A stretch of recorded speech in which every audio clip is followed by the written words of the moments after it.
Partout, Bertha, sa femme, prouve que la voiture est non seulement fiable, mais aussi vraiment utile.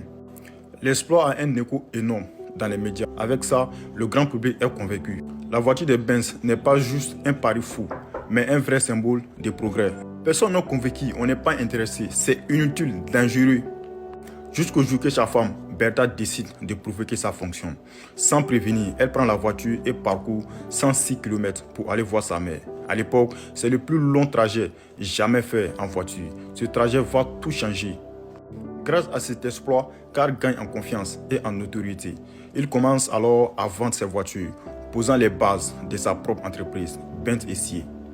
Pendant ce temps, ailleurs en Allemagne, Gottlieb Daimler et Wilhelm Maybach travaillent eux aussi sur les véhicules motorisés. Ensemble, ils créent alors leurs propres sociétés, Daimler Motoren Gesellschaft.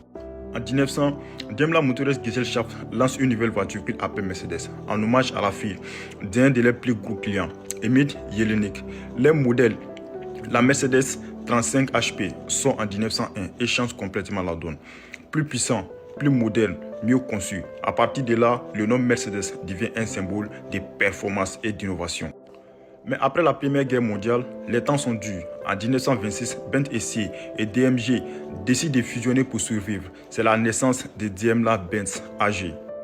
Et pour leur nouvelle marque, ils combinent les deux noms plus grands, Mercedes, déjà plus populaire, et Benz, le pionnier. C'est ainsi qu'est née Mercedes-Benz, une marque devenue légendaire dans l'histoire d'automobile.